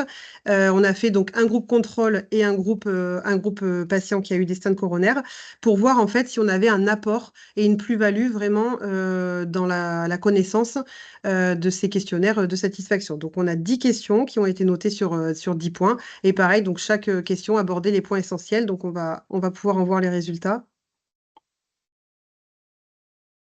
Donc, au total, dans cette étude, en fait, on a recensé donc 63 patients qui ont pu bénéficier donc d'entretiens pharmaceutiques dans le service du professeur Coste sur la période du 17 mai 2022 au 17 juillet 2023. Donc, les entretiens ont été réalisés environ 2 jours après l'intervention, donc en moyenne, une durée moyenne de 41 minutes, donc un peu long, moi, à mon sens. Mais voilà, le temps de la mise en place, c'était pas toujours évident. Puis, comme je vous dis, les patients, ils ont envie de parler, ils arrivent, ils ont eu un choc un peu émotionnel. Psychologiquement pas toujours évident. Donc, il fallait parfois recadrer les entretiens sur le DM. Et pas que ça parte dans tous les sens, mais voilà, la durée moyenne, c'était de 41 minutes. L'objectif maintenant, ça serait qu'on soit à 20 minutes, on fera plus de patients et on ira un peu plus à l'essentiel, quoi. L'âge moyenne, c'était environ 63 ans, avec une majorité de patients de sexe masculin. Des antécédents cardiovasculaires pour 32 patients, donc quand même avec une pathologie coronaire bien connue et bien existante, donc avec vraiment des patients qui avaient bénéficié d'une implantation d'un stent ou de plusieurs, donc voilà, plusieurs questions autour du stent coronaire, et une durée moyenne de séjour d'environ 4 jours pour la plupart des patients. Donc la plupart des hospitalisations programmées, donc ça nous permettait d'anticiper ces entretiens pharmaceutiques, et parfois donc des urgences, on le verra dans les limites de l'étude, qui nous permettaient de malheureusement louper certains patients, quoi. Donc, en ce qui concerne l'enquête sur la connaissance, donc les résultats, donc comme je disais, on avait le groupe entretien, donc c'est ceux qui avaient bénéficié donc d'un stent coronaire, donc 63 patients. Et puis on a effectué donc au hasard un groupe contrôle sur 61 patients pour voir en fait le stade de connaissance sur le DMI. Et en fait, on s'est aperçu qu'on avait donc un nombre de pourcentages très très variable entre les deux groupes. Donc 40 ont répondu sur les 63 du groupe entretien et 31 sur les 61 du groupe contrôle. Et on s'est aperçu qu'en ce qui concerne le score moyen de connaissance, on avait quand même 82% de points de connaissance en fait pour les patients en groupe entretien versus 60 points sur les patients du groupe contrôle. Donc quand même qui nous montrait un pourcentage de connaissance très faible sur le stent coronaire pour les patients du groupe contrôle. Et quand on regarde en détail les différentes questions, donc on va le voir sur la diapositive suivante, on a quand même 71% de connaissances sur les patients, sur l'angioplastie et son rôle, sur le stent coronaire et son rôle, sur le type de stent implanté, hein. Ils savaient parfaitement nous donner le fournisseur, le type de stent, la molécule qui était dans le stent, le rôle de la libération de la molécule et pourquoi il y avait une molécule, quel était l'enjeu par rapport au groupe contrôle où il n'y avait pas eu de bénéfice d'entretien pharmaceutique. En ce qui concerne les résultats de l'enquête de satisfaction, tous les patients vus en entretien ont répondu au questionnaire de satisfaction. Donc là, on a eu 100% des réponses, avec 88% d'entre eux qui étaient satisfaits, avec une moyenne de 9,6 sur 10. Donc quand on regarde la déclinaison des différents items, on s'aperçoit que souvent, en ce qui concerne l'accueil, la durée de l'entretien, la clarté des explications, la connaissance acquise, voilà, une majeure partie des patients étaient quand même contents de la qualité des documents qui étaient présentés également et qu'on répondait à 89% quand même de leur interrogation, ce qui n'est pas négligeable. Si on discute quand même des limites de cette étude, 6% donc de patients vus en entretien n'ont pas été vus pour la simple et unique raison qu'on a manqué de temps pharmaceutique, hein, c'est toujours le même problème, hein, donc là, j'ai eu la chance d'avoir un docteur junior sur cette période, comme je disais, qui a fait sa thèse, une com orale, un article et qui s'est bien impliqué dans le service du professeur Coste. Malheureusement, on n'a pas de pérennité sur la ressource humaine, donc on a parfois des contraintes organisationnelles avec le service, même si on aimerait bien quand même faire perdurer cette activité. Donc c'est une nouvelle activité aussi qui s'ajoute aux missions actuelles des internes. Donc il faut aussi réussir à le placer dans l'organisation courante. Les durées moyennes de séjour des patients sont très courtes, donc c'est ce que je précisais tout à l'heure. Si on ne capture pas les patients, souvent les urgences ont passé à côté, hein. C'est souvent les patients hospitalisés et programmés qu'on arrivait à voir, parce que souvent sur l'angioplastie coronaire, les DMS sont courtes. L'entretien a été réalisé en milieu d'après-midi parce que c'est le moment où le patient a moins de soins, c'est le moment où le patient est plus à l'écoute, c'est le moment où le patient est plus calme. Au niveau de la pharmacie, c'est aussi le moment où l'interne a le moins d'activité. Donc, on s'est plutôt centré avec les médecins sur cette, on va dire, en milieu d'après-midi, début d'après-midi. Sauf que parfois, des patients sortent en début d'après-midi ou en fin de matinée. Donc, on loupait aussi des patients. Et que parfois, la date de sortie n'était pas renseignée. Donc, quand on arrivait, le patient était déjà parti ou transférés dans un autre centre. Donc tout ça, malheureusement, ce sont des patients qui nous ont échappé dans l'étude et qui sont des paramètres de limite d'étude. Sur le suivi téléphonique, on a aussi des limites d'étude, bien sûr, hein. Il y a des patients qui n'ont pas répondu pour des raisons tout simplement de non... Enfin, il y en a qui ne voulaient pas, hein, donc de non-volonté. Il y en a qui avaient repris leur activité professionnelle. Il y en a qui n'avaient pas le temps. On a fait ça aussi sur une période estivale, donc des patients qui étaient partis en vacances. Des patients qui avaient oublié, qui étaient un peu dans le refus ou dans le déni. Donc voilà, ça n'a pas toujours été très facile, ces suivis téléphoniques. Et puis, on a essayé une autre méthode qu'on se dit peut-être potentiellement, ce serait par mail. Donc pour les sujets qui sont un peu plus jeunes, qui ont dit que eux, c'était plus facile pour eux de répondre par mail. Comme ça, ils répondaient quand ils avaient envie et quand ils avaient le temps, et que ça leur permettait voilà, de mieux gérer les questions et de ne pas courir après, bien sûr, les patients par téléphone. Bien sûr, j'insiste sur le fait que voilà, il faut persévérer et rester positif. Je pense que les résultats montrent quand même que les patients sont en demande, que c'est bénéfique pour les patients et que le choix de moments de l'entretien est assez stratégique, hein, ce post-intervention. Je pense qu'on l'a discuté plusieurs fois. C'est important pour avoir vraiment le patient le plus à l'écoute, le plus calme possible, car souvent ils subissent un choc un peu psychologique. Donc c'est vrai que c'est important de choisir correctement le moment de l'entretien. On le verra pour les futurs DMI, c'est un peu pareil. Je pense qu'il faut le choix de l'entretien, c'est assez stratégique pour bien faire passer les mots-clés et la pertinence de l'entretien, quoi. L'impact des entretiens et la satisfaction des patients, on a vu que ce questionnaire de connaissances, il est important aussi, hein, parce qu'il y avait quand même finalement à un mois une bonne connaissance globale et de la pathologie et du DMI et du suivi observant sans médicaments. Que les objectifs avaient été atteints, hein, que finalement on avait quand même souligné l'intérêt et la satisfaction des patients et que le pharmacien était très impliqué dans le service. On est aujourd'hui convié aux staffs médicaux le mardi matin et le jeudi matin. Voilà, on est assez impliqué dans le service et on souhaite développer la pharmacie clinique dans le domaine du DM pour répondre déjà à la législation en vigueur et puis en plus pour permettre vraiment de faire une équipe pluridisciplinaire autour de ces dispositifs médicaux implantables.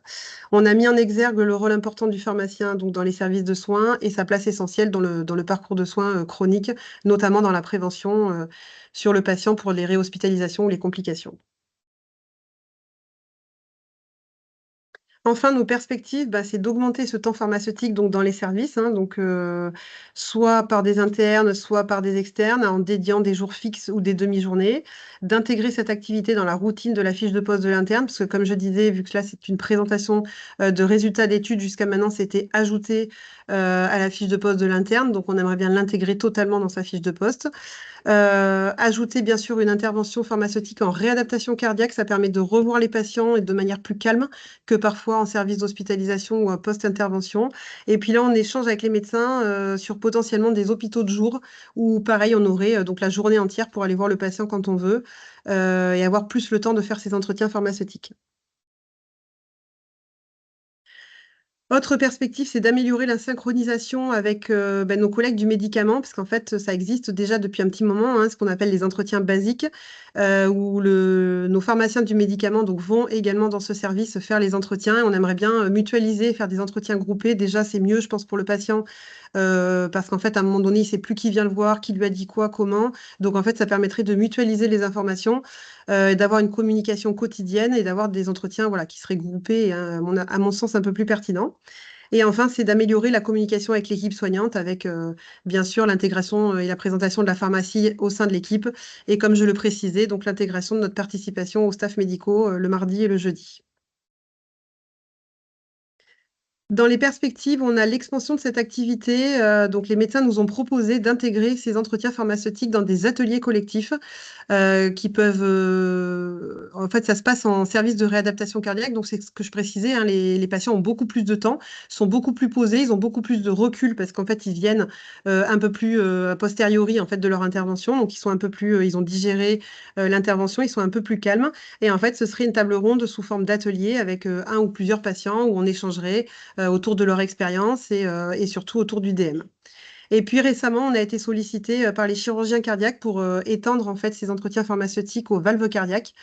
Donc, on va rencontrer prochainement l'équipe du programme ETP cardio sur les valves cardiaques ainsi que le chef de service pour pouvoir définir le contenu des entretiens comme on l'a fait sur la cardiologie interventionnelle.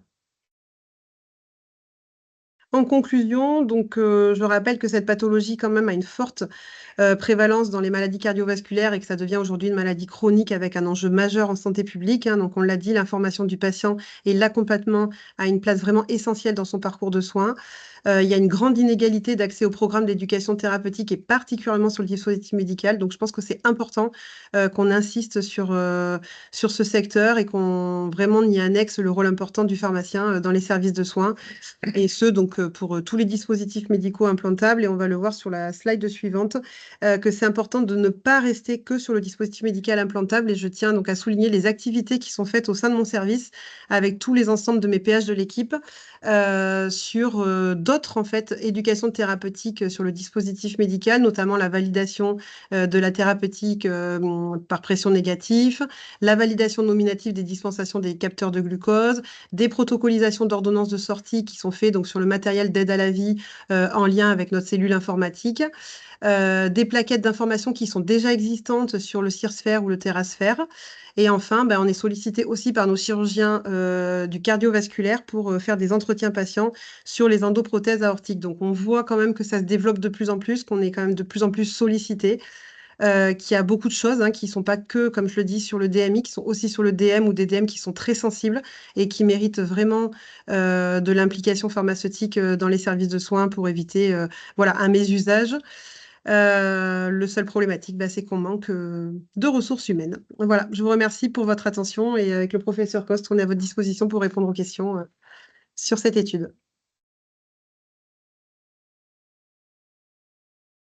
Merci Aurélie, merci professeur Coste de nous avoir rejoints et en tout cas pour ce beau travail et de faire le retour d'expérience de ce travail. Alors, on va reprendre un petit peu les questions.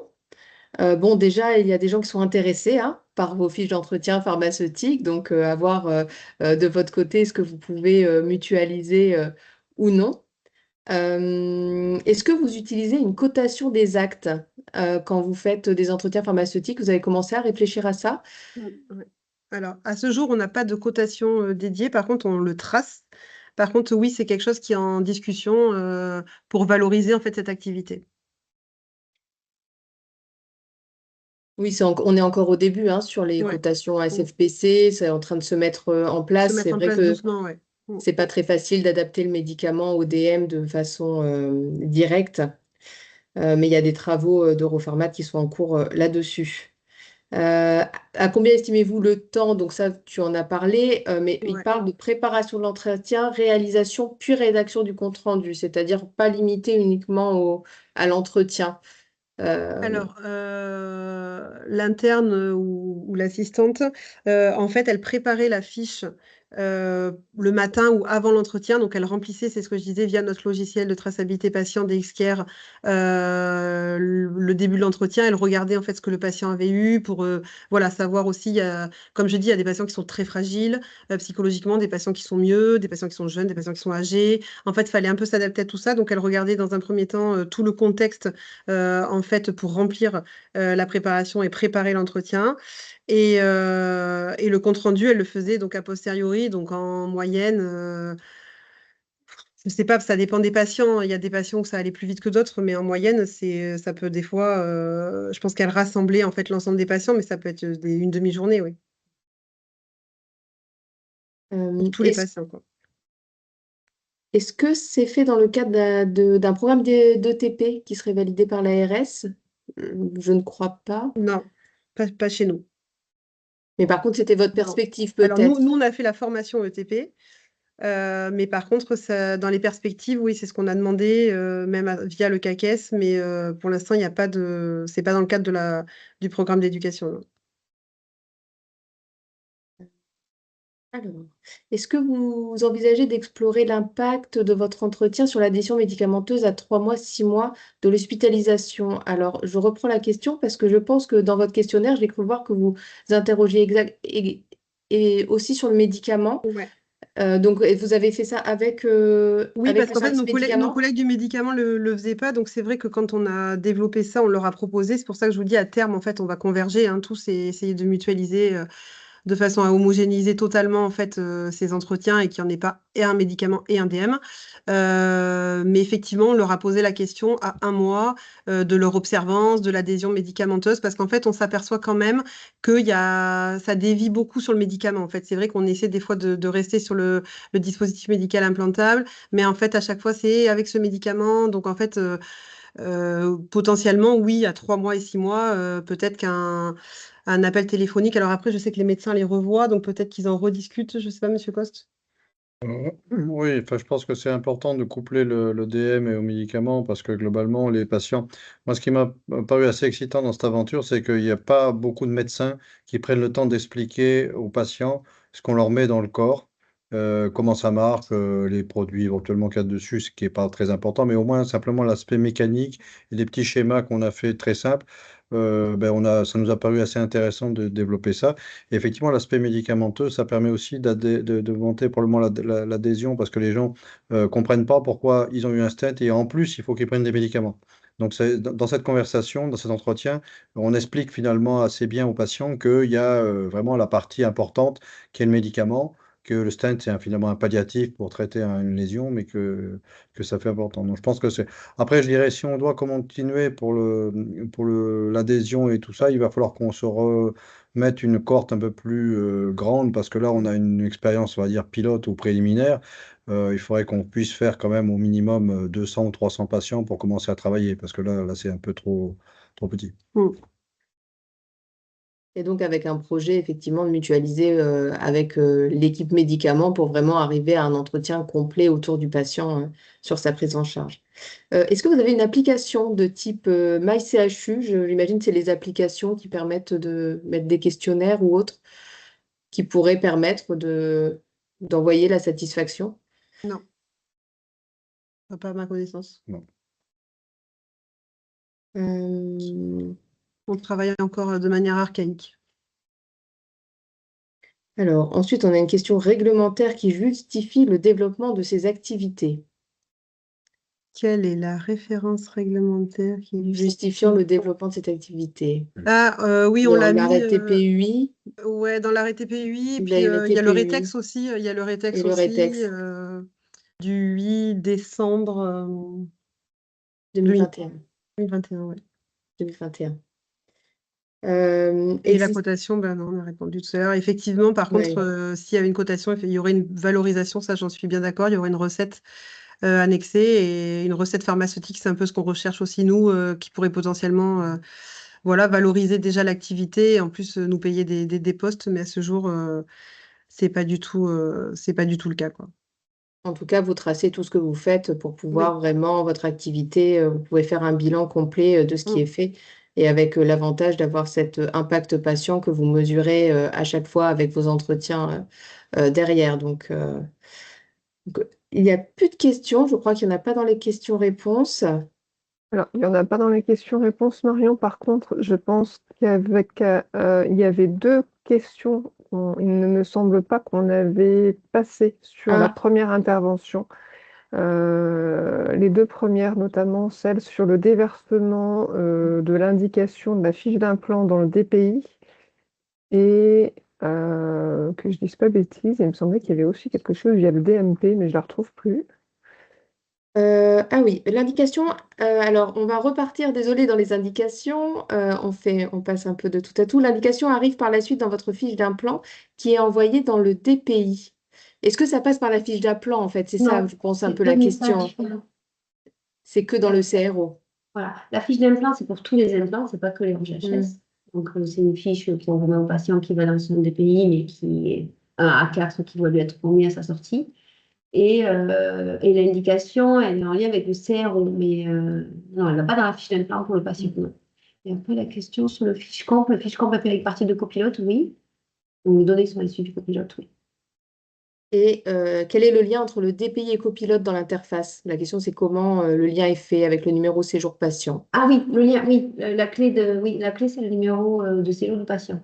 Ce qui d'ailleurs nous pose des fois des couacs quand il a plusieurs interventions au lieu d'un même séjour. Ben, s'il y a plusieurs CRO, ça demande au chirurgien, s'il a eu deux interventions, une, je ne sais pas moi, de chef cardiaque et derrière une ligne, ça demande au premier chirurgien qui se connecte pour faire un CRO, ça lui propose le même plan qui a été posé en fait. C'est pas discriminant sur la spécialité, parce que le seul critère de rapprochement, c'est l'IEP, ouais, le numéro de séjour du patient. Et c'est tout. Je vous remercie. Je crois qu'on n'a plus de questions. Merci vraiment beaucoup aux intervenants. Pour tous ceux qui sont encore là, quelque chose de très important pour nous, c'est de répondre au questionnaire de satisfaction. On en parlait juste à l'instant, mais d'avoir un retour sur ce qu'on fait, c'est aussi très important pour aiguiller nos actions. Et deuxième point, c'est un appel à candidature, parce que c'est vrai que jusque-là, en tant qu'Omédite, on vous connaît et puis voilà, on va chercher les expériences des uns des autres pour pouvoir les valoriser au niveau national. Mais peut-être que vous faites quelque chose dans votre établissement, des actions de pertinence, des actions de suivi des indications, des actions de pharmacie clinique sur les DMI et que vous, voilà, vous souhaitez partager au sein des web-séries vos expériences. N'hésitez pas à contacter directement votre Omédite. Voilà, on va récupérer toutes les informations au niveau du réseau. Concernant la suite du programme, bien sûr, on a lancé une saison 2, comme vous l'avez vu, de la web-série, ce qui va impliquer un deuxième épisode. Les dates, elles sont encore en programmation, ça va sûrement arriver au mois de mars. Donc, on vous fera, comme d'habitude, un envoi par mail du programme à venir des web-séries. Hop, pardon. Donc, merci à tout le monde. Merci encore aux intervenants. Merci à tous et on vous souhaite une très belle soirée.